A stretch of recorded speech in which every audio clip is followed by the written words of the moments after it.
Hey everybody, welcome back to the channel. Today it's raining outside. I guess it's time to get started on the inside of this truck. Yup, I guess that's what I wanted to do.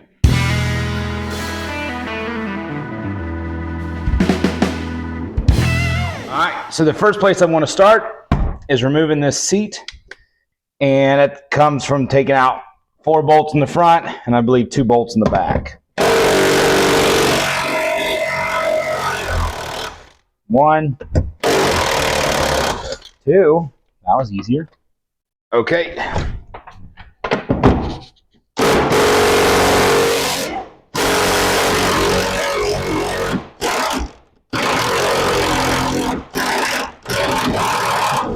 All right, simple enough. Should be just one more over there. Shoot.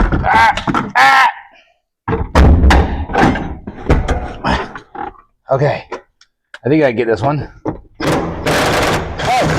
that came off easy. Alrighty, let's see if I can get this out of here. Pull the seat belt out.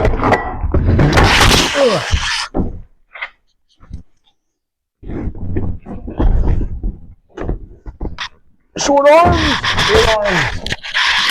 Okay. Let's see if I can get this without hitting the camera. All right, let's see what kind of goodies we have here. Whoops, sorry about that. Looks like we got a Radio Shack speaker. Looks like it might still be usable. Hey, we have a set. Look, an original jack. Don't see those often.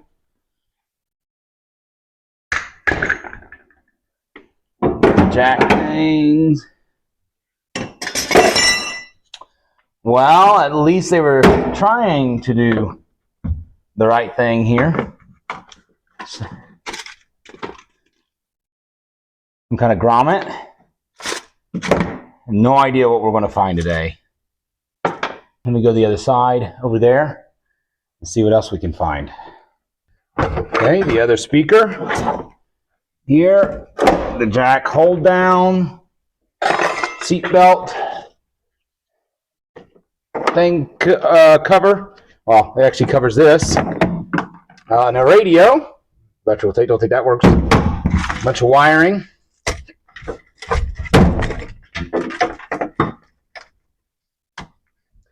Some wires that go through the bottom here for the seat.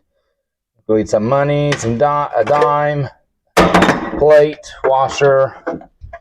I think it's time and see if we can get this piece of flooring out of here, see what's underneath. I'm going to start removing these trim pieces here. The carpet should come up pretty easily. And flooring, and then we'll be able to see what's underneath all this. I'll just show you the one side. Maybe. That one's not wanting to move. Now there's that one. That one went in. I think this one's actually going to come. Look at that junk coming out of there. But it's working. All right, 1. 82 million to go. I know what I do. You can't get these out. I remember learning the lesson the hard way before. They stick through the floorboards. So you can get a pair of channel locks underneath there and start turning them from the bottom and then finish them up top. I wish I would have done that the last time I did this. All right, looks like we're out. Freedom.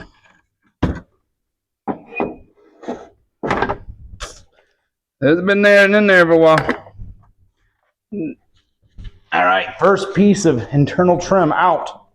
All right, so there on each side, there's 2 screws that hold this little plastic piece on here. And we'll go ahead and take those out. I've already got the other side done. Take those out, and then we're going to move over to the stick shift boot. All right, let's move over to our shift boot here. It should just screw on. Looks like the whole stick is coming unscrewed, but he wanted a pistol grip shifter. I like the old-fashioned kind. Perhaps I'll find a factory shifter to put on it. Anyway, he spent some money on this, though. I'll give him that. The whole thing is loose. I can take the whole stick out. Good. That needs to make my life a little easier later. All right, so I get this off here. Got like an adapter. All right. Now you're going to just reach up here, pull the boot out. Oh, there it goes. Just snaps in, and it looks like someone's. This transmission's been out of here. It's missing 2 out of the 4 little screws. So I'm going to go ahead and pull those out, and then I think we're ready to pull the flooring. I think there's not really there's still a little bit of trash in here, but that's okay. Let me do that real quick, and I think we're ready.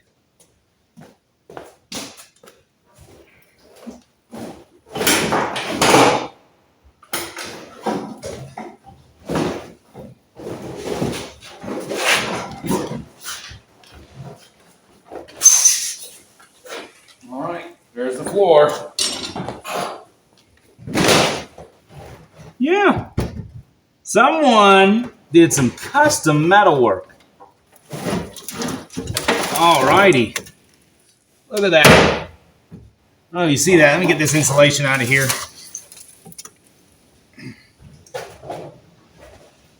Okay, so what you see here is a piece of metal laid over a hole, screwed in. He's got some Phillips screws here. He's got some flatheads. He just put it in. Now, before you knock it, I want to let you know that if you're just trying to get rid of a hole in your floor, this is one way of doing it. I'll be honest with you, not being a welder myself and kind of and not knowing a whole lot about it, I did something similar on mine. Mine's a little nicer in the sense that I cut out the hole. I painted the rust so it wouldn't continue. I put a piece of metal over it just to where it would cover it. I shaped the metal to the floor right. I did everything but weld it. But instead I put foam tape around the hole, put it down, put screws through, and fastened that thing to the floor. And it has done awesome. I put weather stripping around it. And that thing has done awesome. And for someone, if you don't know how to weld, hey, this will get you by. This will do it. But I want to see how bad the damage is underneath here because I'm seeing some cancerous rust throughout the cab that has me, I don't want to say concerned, but definitely interested. And so there's a couple pieces of duct tape here. I wonder what they're holding down. Look at this. Hold on. I don't know what this is, so you're going to see this with me. Let me back you up. There. See this? X marks the spot, huh? Well, only half the duct. Okay. Okay, let's see if this does better. The answer is no. All right, what do we got here? A hole. Hello! All right, back to the floorboards. Let's see if we can get this thing taken out of here. Fire in the hole! Didn't work. Dud. Fire in the hole!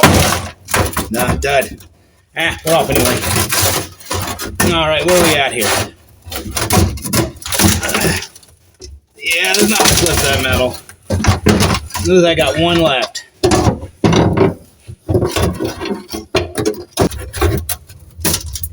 Oh, I'm bending the whole truck.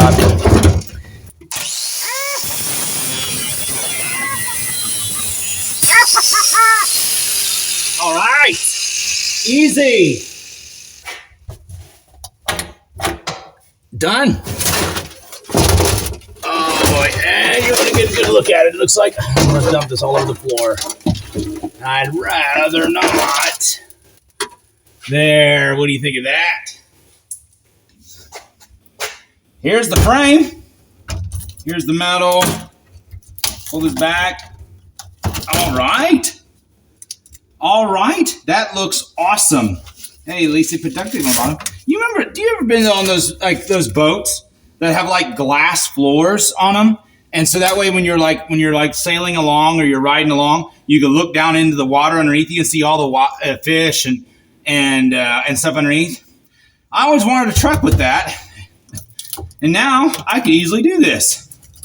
So, okay, so on a serious note here, this is very, very normal. This is actually very similar rust to what I had on mine. It destroys the emergency brake place where the emergency brake cable goes through. There's supposed to be like a little grommet thing that screws down here that holds the emergency brake cable here. Obviously, that's gone. This is wiring is boy, shows a lot of rot. But again, anyway, here's all this. And the truth is, this isn't really that bad. People would look at this and say, wow, that looks awful. I wouldn't trust that. That looks horrible. I can't believe people would drive something like that. Truth is, it's not that bad. This metal isn't that thick anyway on these trucks. It would not be a real difficult job to just cut this out here. In fact, one of the things is because of this rot, there's a good chance that this bolt is rusted into the nut right down inside here. You can even see it. But it will be probably rotted inside here, rusted inside here, and you'll never get this off. And so it's now that you got a hole there, you have access to it, and you can actually get inside there and cut it or hold it while you take off the bottom.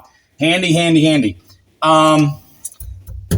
Be honest with you, it's not as bad as I thought it was going to be, and I'm trying to weigh a couple options right now about what I'm going to do with it.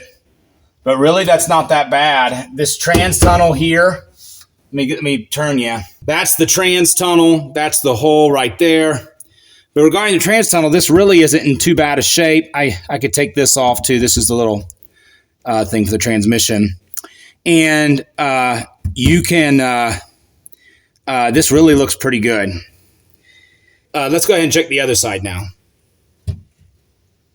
If heaven's not my home, Lord, what will I do?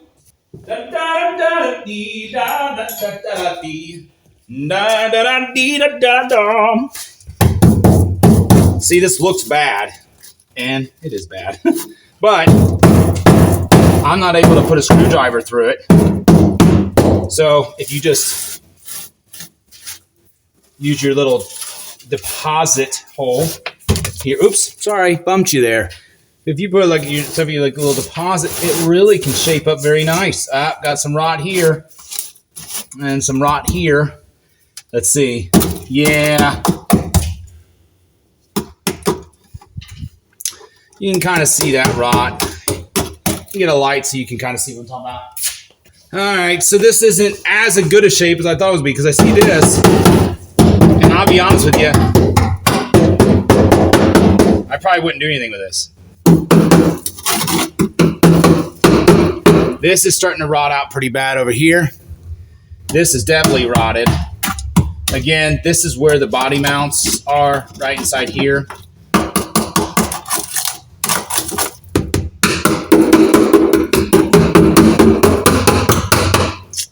Yeah, it's pretty bad. So the rot in here's not, like I said, you could clean this up, grind it down with a grinder. Just take your screwdriver, hit it in a couple places. Yeah, that's good. That's nice and solid right there. Anyway, grind it down, spray it with some kind of rust converter, convert this over, and you could probably get another 10 years or so out of this before you had a hole.